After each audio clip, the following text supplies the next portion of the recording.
Here's your Chapter 5 study guide explained. For part 1, you have to look at each system of equations and decide if there's zero solution, one solution, or infinite. And I made a note on mine that a zero solution is the same as no solution. Our first set of equations, our first system, they have the same slope but a different y-intercept. Remember, an x is the same as 1x. So these two equations have the same slope. That means these lines are going to be parallel if we were to graph them. Parallel lines will never cross. Therefore, parallel lines have no solution or no intersecting point, or zero.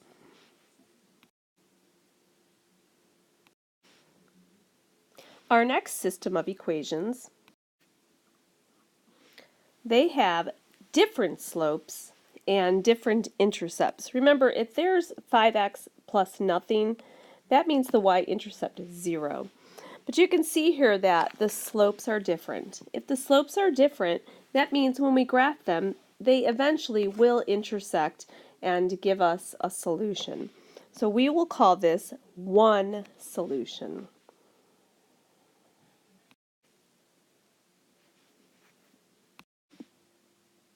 For the last system of equations, you may, if you study this, you may notice that there is something similar about them. If we took the first equation and multiplied everything by 2, watch what happens. 2 times 4x is 8x. 2 times 4y is 8y. And 2 times 6 is 12. You can see now both systems or both sets are twins. They're exactly the same. If they're exactly the same, that means if we put them into slope-intercept form and then graphed it, we would get the identical line, the same line. That means infinite solutions. But I also want to show you the original problems and what would happen if you put them in slope-intercept form, meaning what would happen if you got the y by itself. So for the first equation, I see my y is here, so I would want my 4x to go to the other side. That would leave me with 4y equals negative 4x plus 6. Then I would divide everything by 4, and that would leave me with y equals negative 1x plus 6 over 4, I'll just leave it 3 over 2. So that's the first equation. Let's do the same thing for the second equation. So here's my y with a coefficient of 8. I would subtract 8x on both sides. Then that would give me 8y equals negative 8x plus 12. Then divide everything by 8. And that leaves me with y equals negative 1x, and then 12 over 8, if I divide by 4, that would give me 3 over 2.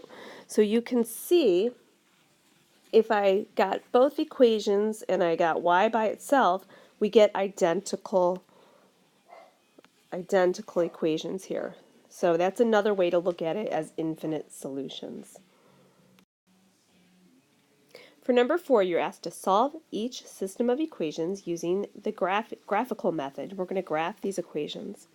I went ahead and wrote y equals mx plus b above the systems, just to remind you that we begin at the b, the y-intercept. So for the first equation, we're going to begin at negative 2 and plot a point on the y-intercept. Then our slope is just x. Remember, if it's just x, we can look at that as if it's 1x. That means our slope is 1. Rise 1 and run 1. Our slope is positive. So from our y-intercept of -2, rise 1, run 1. Rise 1, run 1. And we're going to continue the pattern. I like to fill in the whole graph and then connect it with a line. For the second equation, the b, or the y-intercept, is +4. So we will begin at +4 on the y-intercept. Our slope is -2. So our negative line, it should go down. Instead of rising 2, we drop 2 and run 1. And continue that pattern. Drop 2, run 1. Drop 2, run 1. Then go ahead and connect that. The point of intersection is our solution. And there it is. To write the ordered pair, start in the origin, and it looks like it goes forward 2, so our x value is 2, and then it stays on the x-axis, so our ordered pair is 2, 0.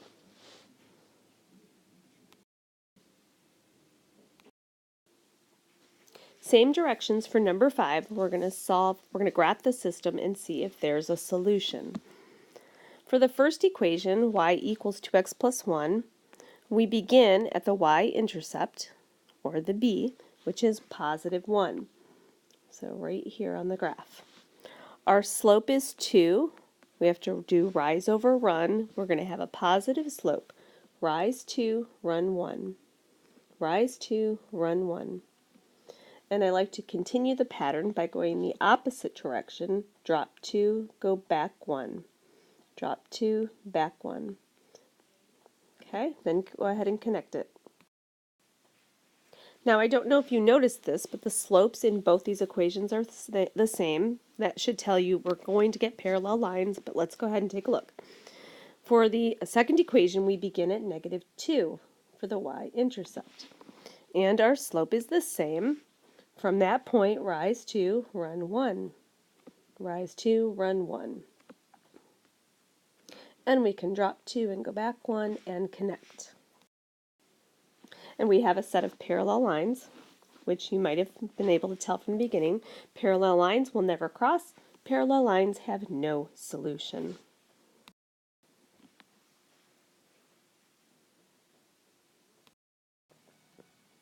Same directions for the next one. I can tell right away we have different slopes and different y-intercepts, so we should get an answer here. So the first equation, y equals 3x minus 4, begin at -4 on the y-intercept. Our slope is 3, so we rise 3 and run 1. We have a positive slope. 1, 2, 3, 1. It's right here. Rise 3, run 1. Rise 3, run 1. Connect. For the second equation, our y-intercept is +3, so begin at 3 and put a point. And our slope is negative, so our line will go down. Down 1, forward 2 from that point. Down 1, forward 2. Down 1, forward 2. And then connect. Our point of intersection is the solution, so right there. To write that ordered pair, remember, begin in the origin. So we begin here, it goes forward 2, that's our x value, and up 2. So our solution is 2, 2. For our last one, it's a word problem, and we're going to use the graphing method to solve it. We have Tammy first. It says that she makes $7 per hour plus $4 for each item she sells. And Lisa makes $10 per hour plus $3 for each item she sells. So let's go ahead and graph it. We're going to begin at 7 on the y-intercept for Tammy. Okay, that would be right here on the graph. And then from there, our slope is 4, so we'll rise 4 and run 1. And then go ahead and connect it. So there's Tammy. Now Lisa, we begin at 10 and put a point. And the slope of Lisa is 3 over 1, so rise 3, run 1 from there. And then go ahead and connect. The point where they intersect is going to be the point where they're making the same amount of money. So that will be our solution. So I went ahead and counted and labeled. It looks like after 3 items, the girls will make $19 when they sell 3 items.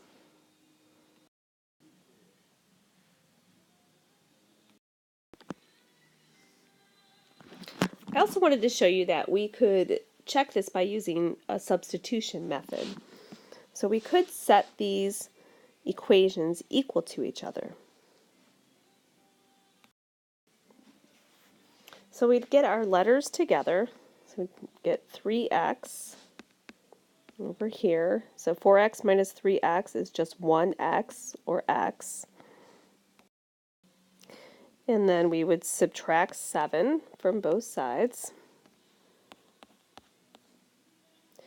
And you see that x would equal 3. And that's the answer we got, 3 items. We could then sub that back in. That 3 can go back into either equation to see how much money they would make. So that looks like this. I'll choose the first equation. Y equals 4 times 3 plus 7. And 4 times 3 is 12, and 12 plus 7 is 19. So we can get the same solution using substitution.